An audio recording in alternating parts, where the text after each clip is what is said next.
So today's story time is going to be how I ended up in the back of a cop car, how your girl They won't let me out. They won't let. No, I didn't get that far deep into the system. I just got put in the back of a cop car. How, might you ask? Well, if you guys have not watched my paranormal experiences video, it kind of sums up the very beginning of what had happened was. So go ahead over there. The link will be right up here in the information bubble, or it'll be below. Click that, watch that video, and then come back to this so that you're caught up, girl, and you sipping this tea with me, okay? While I go down memory lane, okay? So what had happened was, fast forward through all the ruckus and ish, you know, your girl was sneaking out, okay? Your girl was sneaking out.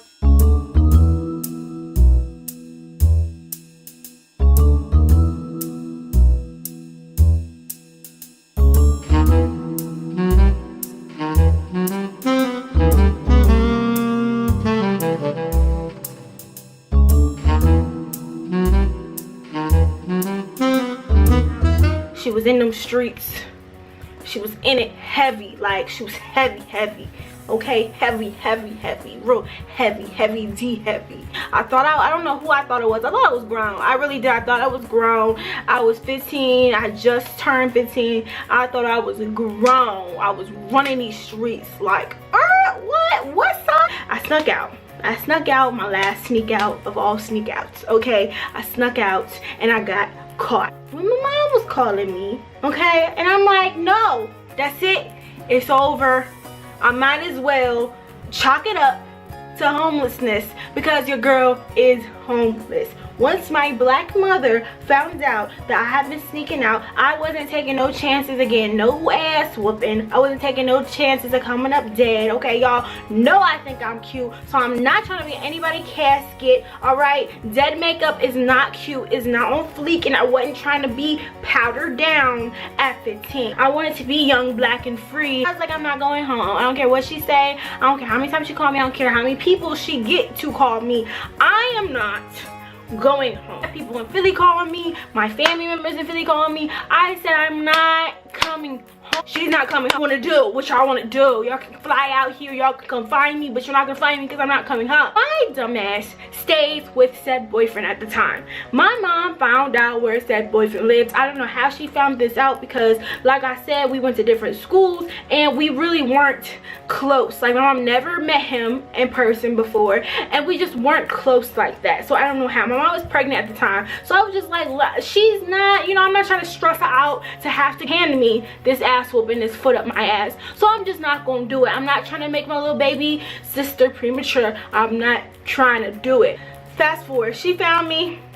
She found out where he lived. She called the cops. My mother called the cops on me. So cops came. I looked out the blinds. I was like, ooh, 5-0. Whoop, whoop, they here. Uh-oh, the boys. Like, what am I supposed to do? So I do what anybody does, any black person does when they see the cops and they're doing something wrong and they're breaking laws and, you know, whatnot. I ran. Don't look at me like that, okay? Do not look at me like that, because I'm sure plenty of y'all ran from the cops before. Sips tea. I ran. I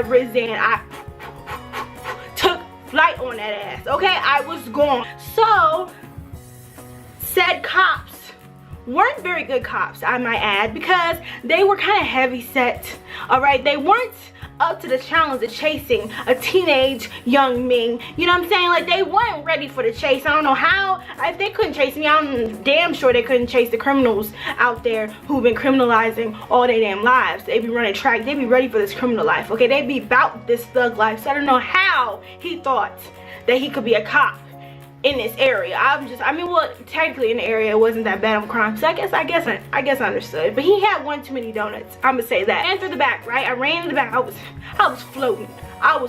Ran to the back. My boyfriend at the time just stood there. He stayed in the house. I mean, it was his house. He just stayed there, like, bruh. So once I started running, I ran to the backyard and I went to a fence, and it was a fence, like it was fenced in. I couldn't go anywhere else. And I stood there and I thought, I had a whole conversation with myself. I said, Susan, Is it worth it?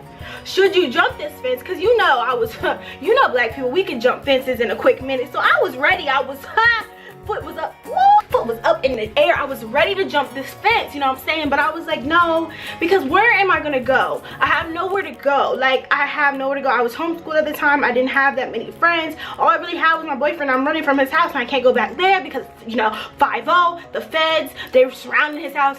I thought I was a whole criminal. I'm like, they surrounded his house. They got helicopters putting down the little signals and the lights and things. I can't go back here. I can't do it. I can't go back to the trap house. I can't. I was like, I'm done. So I'm looking at the fence and I'm like, I could jump over this fence, but then I'm really, really homeless. And I'm really not sure if I'm about this homeless life. I might have said, yes, I'm gonna be homeless. But at the time, I was in somebody's house and I was being fed, okay? I don't think I was about that homeless life at that moment. I was like, let me reevaluate this whole situation. I think I want to go home. I think that I want to lay in the bed, okay, and have a nice warm blanket, electricity, water to wash my ass. I'm not sure that I'm about this homeless life. Literally, I kid you not, I had this whole conversation with myself. By the time this man caught up to me, he was that slow, and that we're gonna call him just chunky. We're not gonna call him fat. We're just gonna call him chunky, because you can get rid of some chunk. He comes around the corner, right? He comes around the corner like this. You know what? Since you made me run, you're going to jail. You're going to jail now. You going to jail. So he turns me around. I turn around. I'm like, turn me around. He handcuffs me. And I proceed to be pushed to his vehicle. I'm walking by my mom, walking by my boyfriend. I'm like, I'll see you in 10 years. I get in his car, and first of all, can I make a complaint to, like, I don't know, the sheriff's office or somebody, because the back of a cop car is very teeny tiny. Okay, if I could not fit my whole legs, my little teenage legs, in a car, I'm pretty sure some grown men, some hefty grown men, kind of like the cop, could not fit back there. There's no way. I don't know if they have adjustable seats or something, but literally when I tell you I had to sit sideways and put my feet up on the seat next to me, like I could not put my ankles in where my feet was supposed to be. I was like, well, I was appalled. I was like, I am gonna write a strong letter to somebody, okay, because this is ridiculous. This is ridiculous. Cop was like, shut up. I was like, I'm gonna be quiet. But when you get out the cop car, I'm gonna be talking again. Cause I'm a rebel. He's asking me questions. He's like, how old are you? You know, your birthday. I'm sitting in the back like, no, I ain't do all that. But I was sitting in the back like, I don't want to answer no questions. Am I going to jail? Are you taking me to jail? You might as well just take me to jail then. Because you're taking me to jail. You might as well book me if you ask all these questions. You might as well, cause like, I mean what? Am I going to jail? oh, yup, you're going to jail. You're going to jail. Yup, you shouldn't have ran away. I'm like, I didn't run away. I just snuck out. You don't understand, officer. I might as well go with you. Because if I go home, y'all going to be going back to my house to arrest my mother for murder, okay? You don't understand. You're white, sir. You don't understand. So he's just like, whatever, writing stuff in his little booklet or whatever he was jotting down in his computer, whatever he was doing in the front, I couldn't see because of how smizzle this back seat was. I guess they don't want you to feel comfortable in at home, but I'm saying, like, could I just get a little bit of foot space? Like, just a little bit?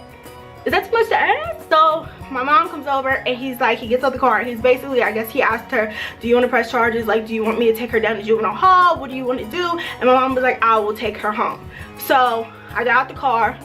I was like, yeah, that's right. I'm free. They set me free. I'm on bail. That's right. That's right. I'm out of here.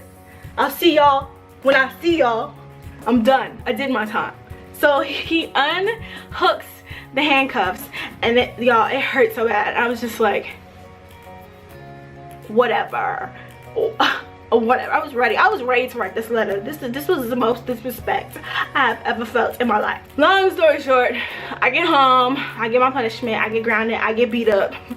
Y'all, I got in trouble.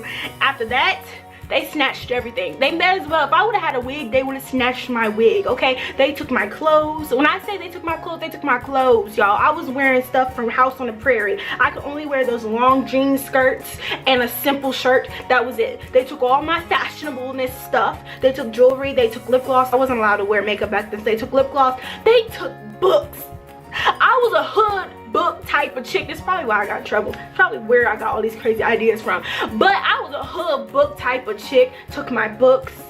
Okay, they made me write for punishment. They just did the utmost. Okay, I was already homeschooled because I had been skipping school. Okay, so I was already homeschooled, so they just took school. They took everything. They took everything. I didn't even need pockets. She took everything. After that, I had Christmas, right? Christmas came up because this all happened in the summertime. And well, it happened in, no, yeah, it happened in summertime, and then that's why they took school, because it was the last straw between me skipping school and sneaking out. And then so, yeah, I was just like, okay, I'll take my punishment. I'll do that. You know, I'll be an adult about mine. I'll take my punishment. Y'all, Christmas came up.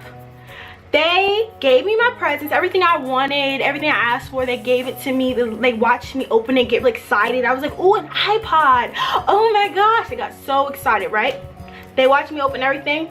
My mom said, thank you. Slid it all back. Took all my gifts back. All my gifts back. That day I said, deuces, I'm done. That's it. I ran away for good. That's, well, not for good. I came back. But I only ran away for like a day or two. I went to one of my friend's house and I was like, I'm not coming back. But I came back because, of course, I have to eat and live and whatever. Then I did my time. Then I did my real time. My punishment was to be homeschooled my whole sophomore year. Y'all, I'm going to get it back with Mimi. I know I am. I'm going to get it back full force. Look, I'm naked and everything. It was serious. It was serious. I was serious in these streets. Let me know if you guys like this story time. Thumbs it up and you'll get more story times. I have a lot of them, trust me. Hey, I'll talk to y'all another day and another note, and let me go edit some other vlogs and such, you know. Let me just get myself together. All right, y'all. I'll talk to y'all tomorrow. Peace.